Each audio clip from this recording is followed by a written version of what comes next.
높은 산이 거친 들이 조막이나 궁궐이나 내 주 예수 모신 곳이 그 어디나 하늘나라.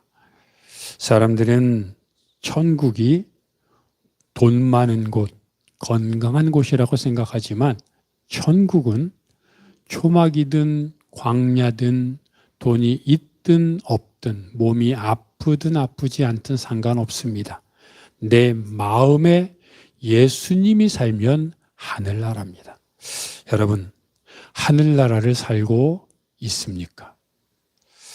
저한테도 늘 하는 질문인데 사실 자신이 없습니다.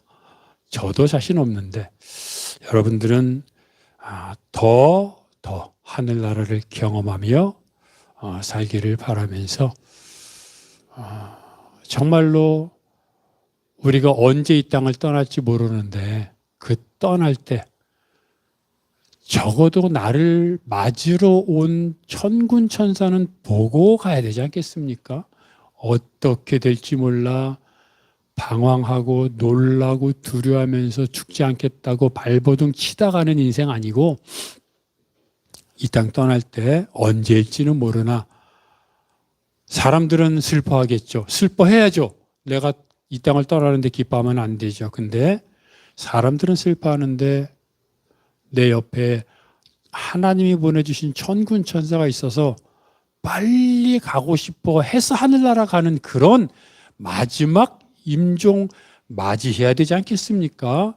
저도 그렇게 되고 싶고 여러분도 죽음 얘기해서 그렇긴 하지만 먼 훗날 다 우리 50년 후에 그렇게 되기를 바라면서 그렇게 하나님만 바라보며 사는 여러분들 되시기를 바랍니다. 얼마 전 8월 15일에 제가 몇 번 말씀드렸던 가수 션 8.15 런을 했죠. 81.5km를 뛰었습니다. 뛰는데 7시간 50 몇 분이 걸렸다고 하더라고요. 8시간을 뛰었습니다. 하루 종일 8시간을 뛰어서 8월 81.5km를 광복을 맞이하여, 취지가 그거 아닙니까 여러분? 광복을 맞이하여 독립유공자 후손들이 흔히 말하는 3대가 망한다는 그 후손들이 어렵게 사는데 그들에게 집 지어주려고 온 오프라인으로 함께 뛸 사람들을 모집하고 그들이 낸 회비를 전액, 그리고 기업으로부터 받은 후원금 전액, 이런 것들을 통해서 독립유공자 후손들의 집을 지어줬고 지어주고 있고 그렇게 훌륭한 일을 하고 있는 그런 션의 모습을 우리가 봤습니다.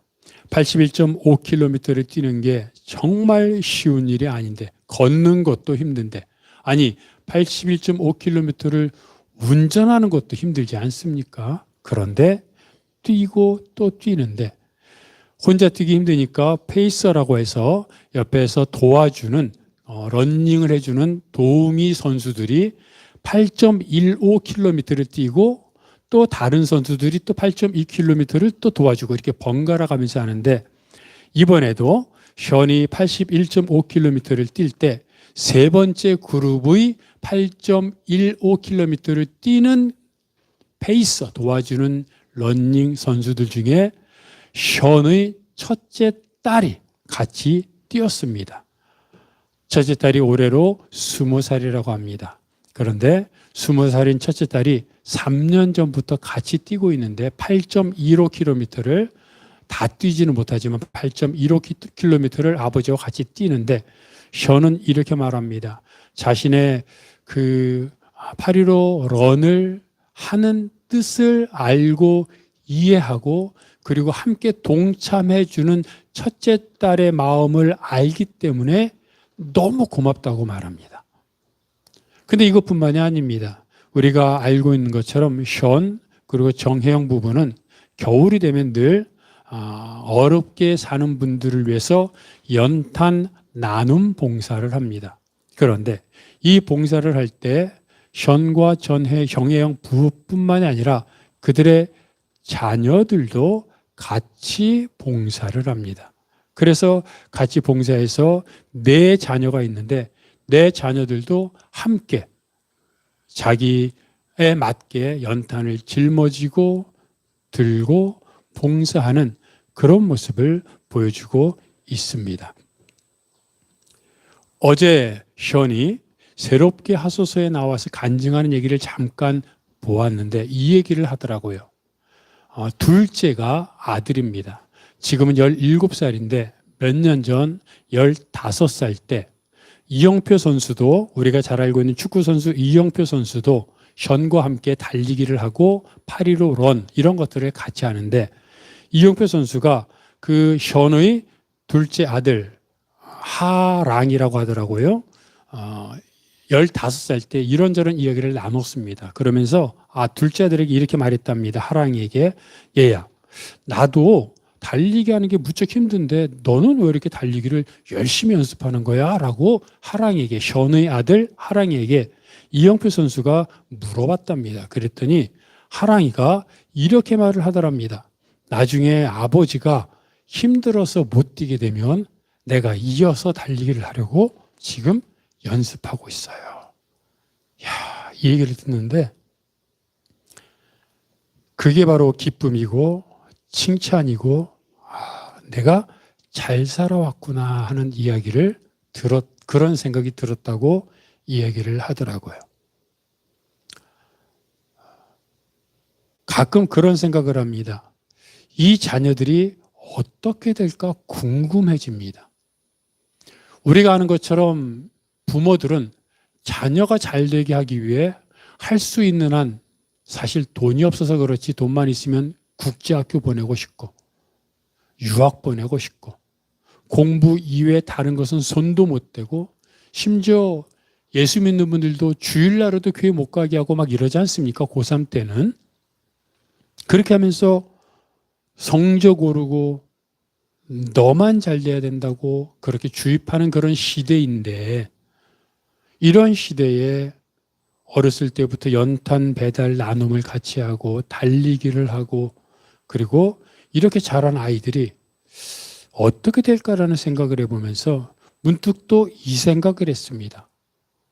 이렇게 자란 현의 아이들 같이 자란 아이들이 있겠고, 또는 공부만 강요받고 공부만 인생이 전부라고 생각한 아이들이 있을 겁니다. 누가 나중에 돈을 더 많이 벌까요? 누가 더 사회적으로 높은 지위에 오를까요? 물론 공부를 더 많이 하고 또는 좋은 학교 나오고 이런 사람이 돈을 더 많이 벌 수 있고 높은 지위에 오를 수 있을 것 같습니다. 그런데 이렇게 질문을 해보고 싶습니다. 누가 이들 중에 어떤 사람이 인생을 살면서 정말 행복한 인생을 살까?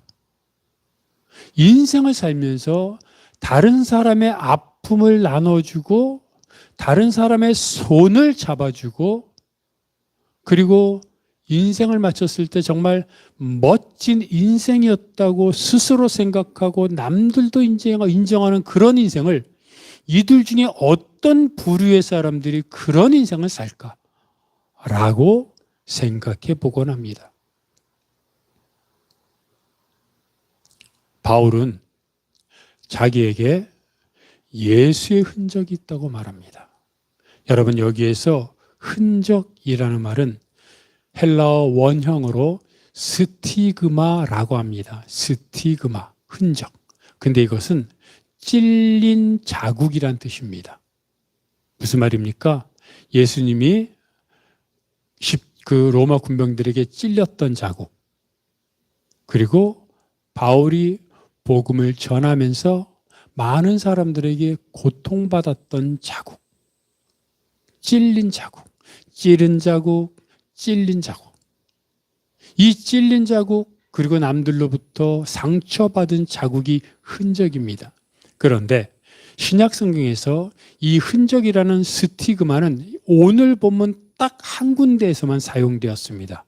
그러나 이 당시의 헬라 문헌을 보면 이 스티그마라는 단어가 자주 사용되었는데, 그것은 주인이 자신의 소유인 종들에게 내 것이라고 낙인 찍기 위해서 사용한 증거였습니다.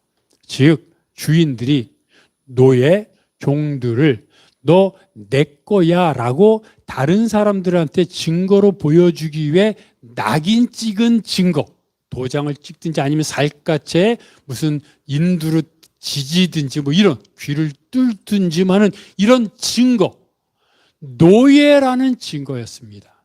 근데 이게 원형은 찔른 자국이라는 뜻입니다. 바울이 이런 말을 한 이유는 무엇입니까? 바울은 이렇게 말하고 있는 겁니다. 나는 예수의 노예야. 나는 예수의 것이야. 그리고 내가 예수의 것이라고 하는 증거가 바로 이렇게 찔린 자국이야. 내가 얼마나 많이 고통받았는지 알지? 내가 복음을 전하면서 얼마나 많은 어려움 가운데 거했는지 알지? 너희 봤지? 그게 내가 예수의 종이라는 증거야 라고 말하고 있는 겁니다. 그리고 바울은 정말로 고린도 후서 11장에서 자기가 복음을 전하면서 얼마나 많은 고통과 어려움을 겪었는지 직접 기술하였습니다.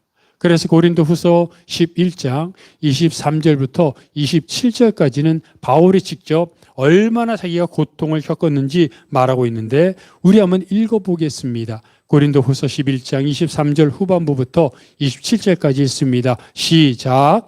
내가 수고를 넘치도록 하고 목에 다치기도 더 많이 하고 배도 수없이 많고 여러 번 죽을 뻔하였으니 유대인들에게 사실에서 하나 감한 배를 5번 맞았으며 3번 태창으로 맞고 1번 돌로 맞고 3번 파손하고 1주야를 깊은 바다에서 지냈으며 여러 번 여행하면서 강의 위험과 강도의 위험과 공족의 위험과 이방인의 위험과 신의 위험과 광야의 위험과 바다의 위험과 거짓 형제 중에 위험을 당하고 또 수고하며 애쓰고 여러 번 자지 못하고 죽이며 목마르고 여러 번 굶고 춥고 뼈도선선하라. 아멘. 바울이 이렇게 말한 것의 한 가지라도 나에게 닥쳤으면 그래도 전도할까요? 바울이 복음을 전할 때 우리는 성경을 보면 수많은 이적이 일어났고 부흥이 일어났습니다. 그래서 그것만을 보곤 하는데 반대로 바울이 가는 곳마다 얼마나 많은 방해와 핍박, 그래서 어떤 일들이 있었습니까? 루스드라에서는 거의 사람들이, 유대인들이 돌을 던져 죽은 줄 알고 팽개쳤는데 살아나지 않았습니까? 그러니 여러분 생각해 보십시오. 아무리 성령 충만한 바울이더라도 복음을 전하면 그만큼 핍박이 있고 돌에 맞고 사람들로부터 수많은 어려움을 당할 텐데 그게 사실 두렵지 않겠습니까? 걱정 안 되겠습니까?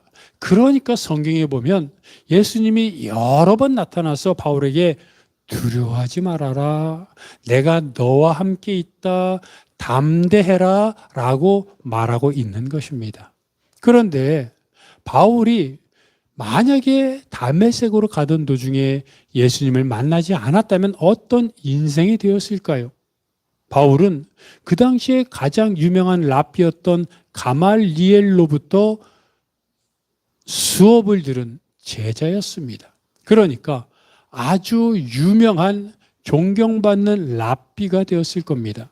그리고 그 당시에는 종교 지도자가 정치 지도자였기 때문에 유명한 랍비라는 말은 그 당시 유대 사회에서 부와 명예와 권력을 다 잡는 사람이 되는 겁니다.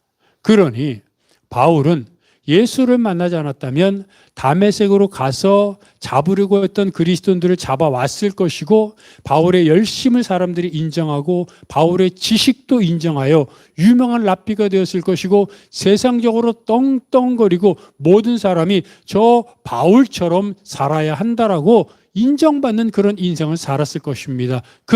이런 인생을 살았을 것일, 그렇게 살았을 바울의 인생을 한마디로 말하면 무엇입니까? 살기가 등등하다는 말로 표현할 수 있습니다. 예수를 그리고 복음을 핍박하려고 다메섹으로 가던 바울의 모습을 바울은 스스로 뭐라고 말합니까? 살기가 등등하였다. 그리고 내가 속으로 스스로 생각하여 핍박해야겠다고 생각했다고 말합니다.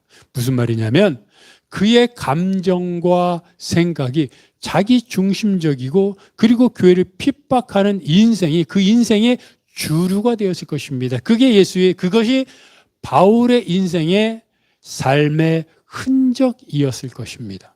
그러나 예수를 만남으로 인해 바울의 인생은 극적으로 바뀌었는데 그는 엘리트로 살 수 있었던 인생에서 루저, 실패자 인생으로 변하였습니다. 도망 다녔습니다. 먹을 것도 없어서 굶었습니다. 그리고 매 맞아 죽을 뻔도 여러 번 했습니다. 어느 누가 본받고 싶고 어느 누가 존경하는 인생이었겠습니까? 그런데 바울은 보십시오. 내가 예수의 흔적을 가졌노라 라고 말하면 오히려 자랑스러워합니다. 왜입니까? 바울은 예수를 만난 것이 인생의 목적을 찾은 것임을 알았기 때문입니다. 그것이 자기가 어떻게 인생을 살아야 제대로 된 인생을 사는 것인지 알았고 그리고 아는 것으로 끝나는 것이 아니라 매일마다 주님과 동행함으로 말미암아 주님의 은혜를 누리고 능력을 행하며 은혜를 경험하며 비록 세상적으로는 루저, 실패자로 살았을지 모르지만 영적으로 주님 안에서는 모든 것을 가진 자로 살았기 때문에 바울은 예수를 만난 후에 자신의 삶의 흔적은 살아도 주를 위해 죽어도 주를 위해 죽든지 살든지 하나님의 영광을 위해 사는 인생으로 변했고 그것은 바로 그게 예수의 흔적이었다고 바울은 말하고 있습니다. 야곱처럼 파란만장한 인생을 산 사람이 있을까요? 야곱은 정말로 수없이 많은 어려움을 겪었습니다. 그런데 야곱을 말할 때 빼놓을 수 없는 인생의 모습이 있는데 그것은 형 에서의 낯을 피하여 밧단 아람에 사는 외삼촌 라반에게로 도망치는 야곱의 모습입니다. 그때 야곱은 어떤 인생이었습니까? 도망치는 인생. 자기가 지은 죄로 인해 벌받고 죄의 대가를 받는 인생이었습니다. 사람들은 야곱이 하나님을 사랑하여 하나님이 주시는 복을 받으려고 욕심을 부렸고 그래서 속임수를 썼다고 변호해주고 변명해주곤 하지만 하나님은 아무리 목적이 좋다고 해도 과정이 잘못되면 용서하시지 않고 그것도 불법이라고 말씀하십니다. 그러기에 야곱이 어떤 이유를 갖고 하나님의 복을 받으려고 했는지 모르지만 그가 아버지와 형을 속여서 장자의 축복권을 뺏은 것은 명백한 잘못이었습니다. 그래서 그가 아버지 집에서 외삼촌 집으로 도망가는 인생, 그 인생은 도망치는 인생이었고 그것은 바로 자기 죄로 인한 삶의 흔적이었습니다. 그런데 그가 20년 동안 밧단 아람에서 살면서 결국 아버지가 살던 고향, 자기가 살던 고향으로 돌아오게 되지 않습니까? 근데 그때 그런 야곱의 모습을 보여주는 장면이 무엇입니까? 야복나루에서 기도하던 야곱의 모습입니다. 물론 야곱이 기도한 것이 아니라 하나님이 찾아오셔서 기도하셨지만 야곱은 야복나루에서 하나님께 기도했고 그 결과로 다리를 절룩거리게 되었습니다. 다리를 절게 되었습니다. 보십시오. 다리를 절게 되었으니 겉으로 볼 때는 얼마나 불편합니까? 그러나 다리를 저는 그것은 하나님이 야곱의 다리를 쳤기 때문이고 그것은 기도가 응답받았다는 것이기에 결국 밧단 아람에서 고향으로 돌아오던 야곱의 야복나루에서의 모습은 겉모습은 다리를 저는 것이었지만 영적으로는 하나님을 만나 영이 회복되는 은혜를 경험하는 모습이었던 것입니다. 흔적, 스티그마는 여러분 삶의 궤적입니다. 나에게 있는 흔적은 어쩌다 생기는 것이 아니라 매일 내가 선택하고 내가 선택, 버리고 선택하고 행한 것의 결과가 나에게 쌓인 결과물이 스티그마 흔적인 것입니다. 그래서 많은 사람이 돈을 선택하면 나에게 지금 돈이 많은 것은 돈의 흔적입니다.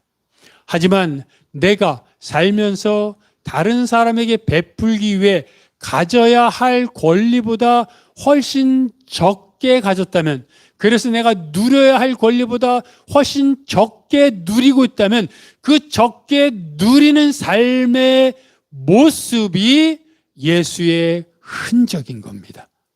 여러분, 그렇기 때문에 나의 모습을 살펴봐야 합니다. 내가 지금까지 살아오면서 내 인생 중에 내 주위를 둘러보면 내 가족들 또는 내 친구들 또는 내 살림살이들 또는 내 물질의 규모 이런 것들을 보면 어떤 것은 내가 욕심을 부려 많이 모은 것이 있을 수 있고 어떤 것은 더 모을 수 있었음에도 불구하고 다른 사람에게 베풀었기 때문에 덜 모은 것도 있을 수 있고 어떤 것은 내가 선택했기 때문에 나에게 와야 할 것을 다른 사람에게 준 것도 있고 이런 수많은 선택의 결과들이 있는데 이것이 바로 스티그마라는 겁니다.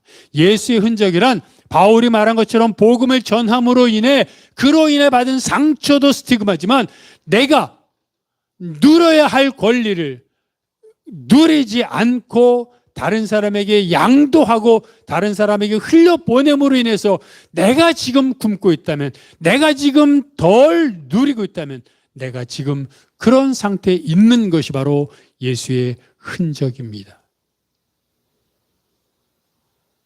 중국 선교의 아버지인 허드슨 테일러는 그 당시에 선교를 하면서 너무나 많은 핍박을 받아서 힘들어 계속 몸이 악화되었고 많은 병에 걸렸고 나중에 노년에는 그 병으로 인해 많은 고생을 했습니다. 그런데 허드슨 테일러는 이렇게 말합니다. 이 장애, 이 아픔, 이 많은 병이 나의 예수의 흔적입니다. 이런 아픔이 없다면 내가 예수의 종일 수가 없습니다. 라고 말합니다. 꼭 선교를 가야만 하는 것이 아닙니다. 꼭 내가 큰 것을 해야 되는 것도 아닙니다. 내가 가진 것의 전부를 줘야 하는 것도 아닙니다. 일부를 주더라도 그리고 내가 조금 행하더라도 내가 가져야 할, 내가 있어야 할 그런 것들을 주를 위해 섬기고 그리고 내가 참았다면 용서했다면 혹시 내가 손 잡아줬다면 그리고 내가 질끈 참아 주었다면 그것이 바로 예수의 흔적입니다.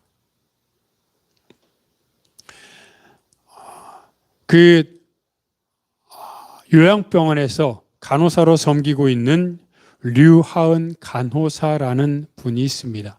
이분이 올린 영상이 260만 명이나 되는 사람들이 보고 감동받고 그렇게 유명해진 그런 흔히 말하는 천사처럼 섬긴다고 하는 그런 간호사입니다. 그런데 이분이 새롭게 하소서에 나와 간증을 했습니다. 이 류하은 간호사는 대학병원에서 2년 반 정도 신경과 병동에서 다녔다고 합니다. 일했습니다. 근데 다닐 때마다 늘 퇴사하고 싶다는 생각을 했습니다. 간증하면서 말하기를 다른 사람도 마찬가지고 특히 간호사 직업을 가진 분들은 늘 그렇지만 마음속에 퇴사해야지, 그만둬야지 라는 생각을 늘 하고 다녔다고 합니다. 그렇게 다니는 것이 너무 힘들었기 때문입니다. 관계 지향적인 성격인데 일을 하다 보니 언제부터인가 사람들 환우들을 섬기고 그들에게 베풀어 주려고 하는 마음보다는 이걸 하면 선생님들한테 안 혼나겠지?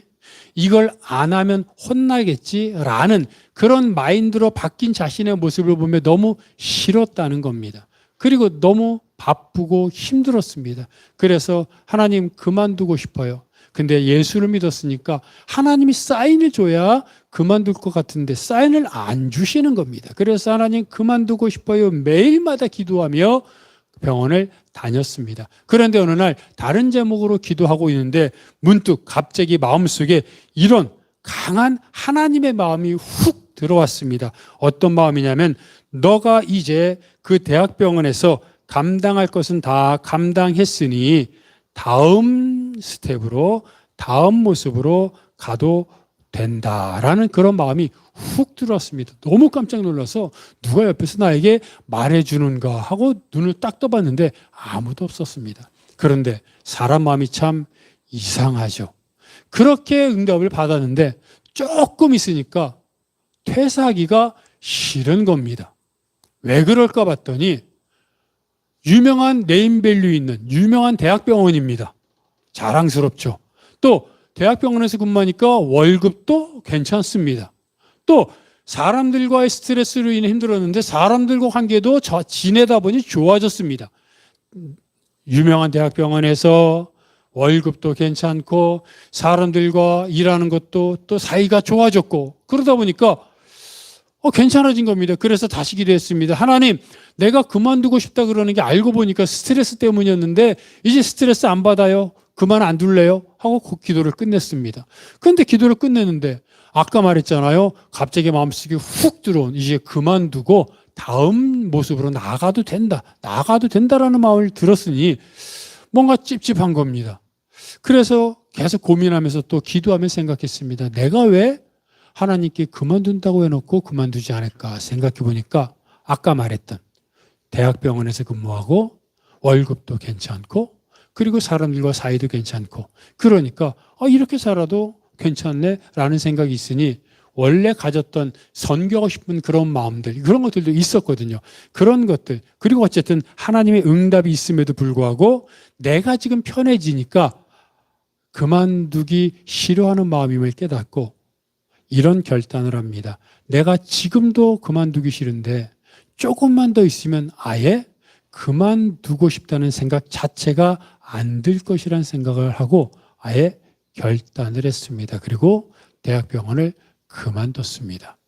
그만두고 원래 학교에서 학교 다니며 CCC 생활을 했고 거기서 열심히 또 학교 다니면서 선교, 해외 선교도 다니고 그랬는데 그리고 간호사니까 의료 선교도 하고 싶었는데 근무하느라 의료 선교를 못 갔습니다. 그래서 그만두고 나서 3개월 동안 쉬면서 태국이나 캄보디아 이런 데 가서 복음 전하는 선교 활동도 했습니다.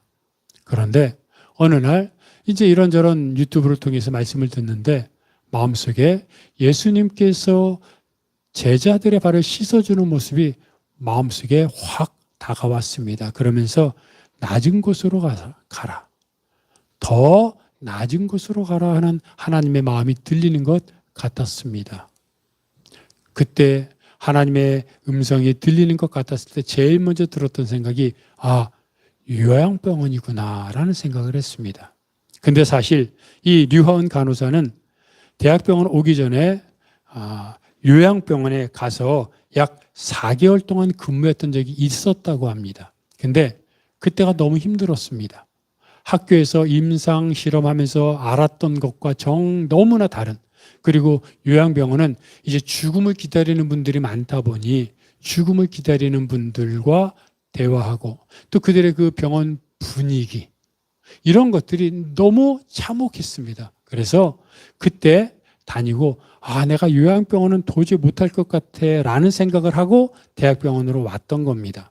근데 그만두고 나서 이제 예수님이 발을 씻어주는 그런 장면이 들어오면서 요양병원이라는 생각이 마음에 훅 들어오니까 이렇게 생각했답니다. 하나님, 제가 요양병원만큼은 못 갈 것 같아요. 그리고 나서 깨끗하고 잘 지어진 건강검진센터에 가서 면접을 봤습니다.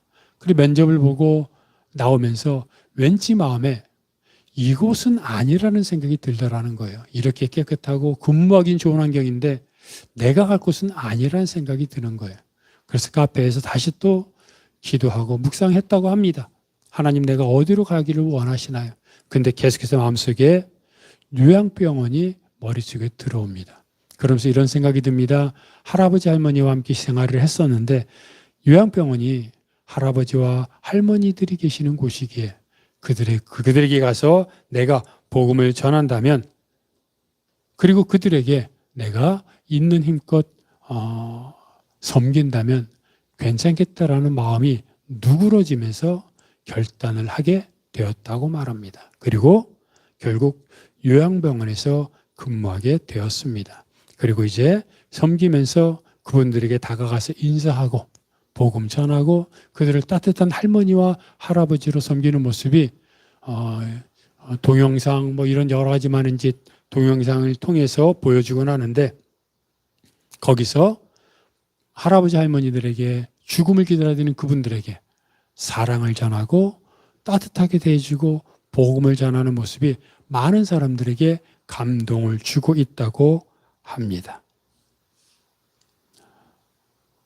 스티그마, 흔적은 내가 무엇을 선택했느냐로 인해 나에게 다가온 결과물입니다.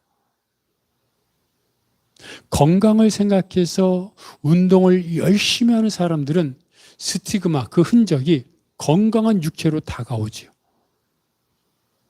살을 빼기 위해 식이요법을 하는 사람들은 스티그마, 그것이 나에게 건강하고 날씬한 모습으로 다가옵니다. 물론 원형 스티그마는 찌른 자국, 찔린 자국이지만, 그러나 그것을 꼭 심각하게 근본적으로 살펴볼 것이 아니라 지금 내 삶에서 내가 무심코 내렸던 그 선택으로 인해 나에게 다가온 삶의 모습이 스티그마인 겁니다.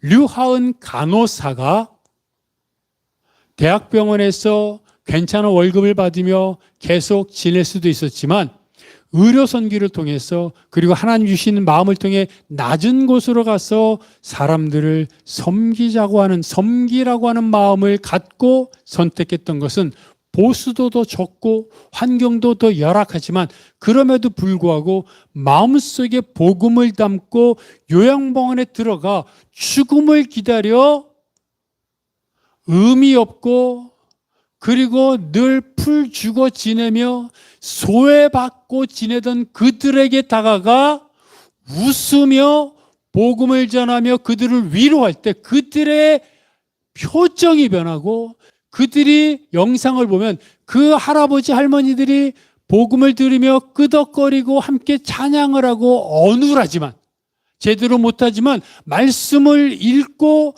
웃는 모습을 보면서 이것이 스티그마다. 내가 예수를 위해 더 좋은 직장, 더 많은 월급, 더 많은 것들을 누릴 수 있음에도 불구하고 정말로 내 인생에서 중요한 것은 하나님을 위해 내가 무엇을 할 것인가? 하나님이 지금 이 선택을 하는 수많은 순간 속에, 선택의 수많은 상황 속에 하나님이 나에게 정말로 최고로 원하는 것은 무엇일까로 생각해서 그걸 선택한다면 그 선택으로 인해 더 작아진 보수, 더 열악해진 환경, 또는 더 많은 수없이 바뀐 그 상황의 환경들이 나에게 있는 예수의 흔적이라고 하는 겁니다. 어리석은 부자 비유에서 풍년을 맞이하니까 부자가 고민하지 않습니까? 어떻게 할까? 그리고 내렸던 고민은 그것입니다. 기존에 있던 창고를 허물고 더 큰 창고를 지어서 그 풍년의 곡식을 하나도 빼놓지 않고 다 쌓아두는 겁니다. 왜요? 이렇게 말하잖아요.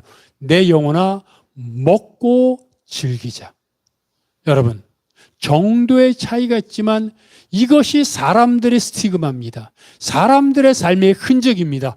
내 가족이 먹고 마시고 즐기기 위해 저축하고 보험 들고 쌓고 이렇게 살면서 다른 사람을 문득문득 돌아보는 것, 그것이 사람들의 스티그마입니다. 하지만 예수의 스티그마, 예수의 흔적을 가진 사람들은 삶의 중심이 내가 아니라 하나님입니다. 이웃입니다. 우리가 앞으로 살아갈 인생이 많습니다. 그 많은 인생을 살아갈 때 앞으로 우리는 지금 이 순간부터 또 많은 선택을 할 겁니다. 크든 작든 많든 적든 어떤 인생의 결정을 할 것입니다. 그리고 그 결정은 결과물로 나에게 돌아올 것인데 그게 예수의 흔적이 될 것인지 돈의 흔적이 될 것인지 신앙의 흔적이 될 것인지 세상의 흔적이 될 것인지는 누가 가져다 주는 것이 아니라 내가 선택하는 겁니다. 바울이 이전에는 복음을 핍박하는 선택을 했고 그것이 그의 삶의 흔적이었지만 그 다음부터 예수를 만나고 난 이후에는 내가 복음을 위해 내 생명을 조금도 아끼지 않는다고 생각하고 결정하고 선택했고 그것이 예수의 흔적이 되었던 것처럼 그래서 마지막 이 땅을 떠날 때 뭐라고 말합니까? 나에게 하늘에서 영광의 면류관이 준비되었다고 말하지 않습니까? 우리도 내 눈앞에 있는 금과 은의 이익을 위한 선택이 아닌 하늘나라에서 나를 위한 영광의 면류관을 쓸 선택을 위해 오늘 이 시간부터 다시 한번 물론 지금까지도 그랬지만 앞으로는 더 조금이라도 더 예수의 흔적을 위한 선택을 하며 결정을 하며 그렇게 살아가겠다고 다시 한번 결단하는 여러분이 되시기를 바랍니다. 말씀을 기억하면서 우리 다 함께 일어나셔서 주님 한 분밖에는 아는 사람 없어요 찬양합니다.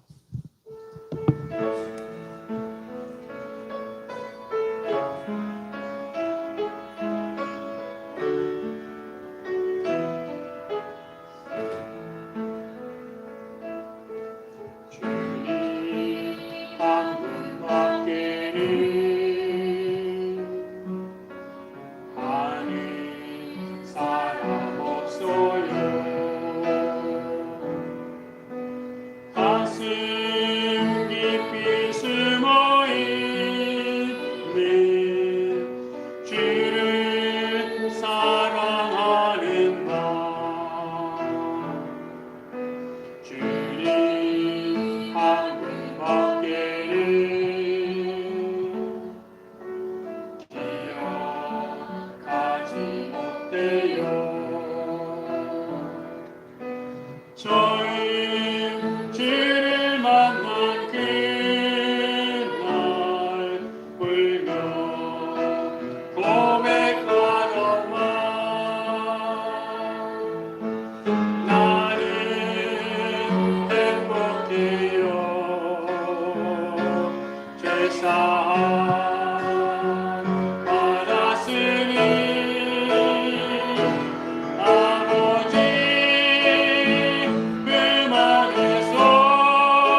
나를 믿고 따르는 자 반석 위에 서리라.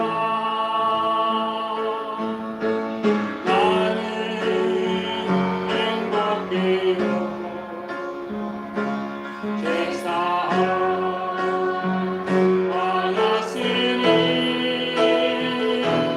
아버지 그만해서 떠나 살기 싫어요. 나는 행복해요 사랑이 샘솟으니 이 세상 되어지는 채우고 보나요. 지금 나에게는 예수의 흔적이 가득합니까? 아니면 세상의 흔적이 가능합니까? 바울은 예수의 흔적을 갖고 있다고 말합니다. 우리에게 남은 여러 가지 많은 일들, 많은 선택들이 있습니다. 우리가 사는 날 동안 계속 우리는 선택할 것입니다. 그때 예수의 흔적을 선택하십시오. 세상의 흔적이 아닌, 돈의 흔적이 아닌, 나를 위한 흔적이 아닌 예수의 흔적, 믿음을 위한 흔적, 그리고 하늘을 위한 흔적을 남기기 위해 주를 선택하고 주를 위해 살아가십시오. 주님, 다시 결단합니다. 주를 위해 살게 하소서. 주님, 바울이 그랬던 것처럼, 많은 신앙의 선배들이 그랬던 것처럼 나도 신앙의 선배로 기억되도록 주를 선택하고 주의 흔적이, 예수의 흔적이 내 삶에 가득하도록 이끌어 주옵소서. 함께 통성으로 기도하겠습니다. 하나님 아버지, 바울이 예수의 흔적을 가졌다고 자랑스럽게 말하였던 것처럼 나도 세상을 향하여, 나도 사람들을 향하여 예수의 흔적을 가졌다고 말하게 하시고 하나님의 복음을, 하나님의 사랑을 전하며 살아갈 수 있도록 아버지 도와 주시옵소서. 하나님, 많은 신앙의 사람들이 예수를 위해 살아갈 때 나도 그들을 따라 예수처럼, 바울처럼, 베드로처럼 수많은 신앙의 길을 걸어갔던 신앙의 선배들처럼 내가 있는 삶의 자리에서, 내가 있는 회사에서, 내가 살아가는 삶의 현장에서 예수를 선택하고 복음을 선택하고 하나님과 이웃을 사랑하며 살아갈 수 있도록 도와주시옵소서. 하나님, 모든 것이 하나님으로부터 주어진 은혜임을 기억하면서 하나님, 내가 은혜를 입었으니 은혜를 전하며 은혜를 행하며 은혜를 나누는 인생 되게 하여 주시옵소서. 하나님, 오늘도 하나님 앞에 나갑니다. 주여, 우리를 불쌍히 여겨 주옵소서.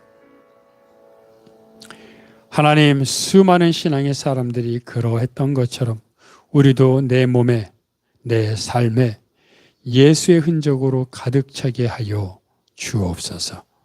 많은 사람들이 돈을 선택하고 많은 사람들이 자기를 선택할 때 우리는 하늘을 선택하게 하시고 주를 선택하게 하시고 믿음을 선택하게 하셔서 하나님이 채워주시는 것을 날마다 경험하도록 주여 이끌어 주옵소서.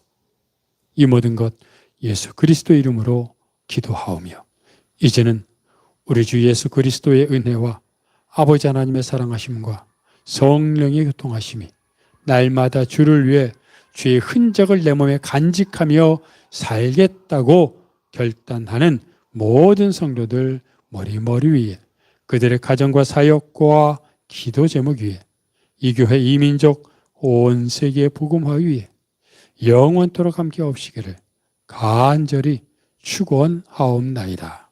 아멘.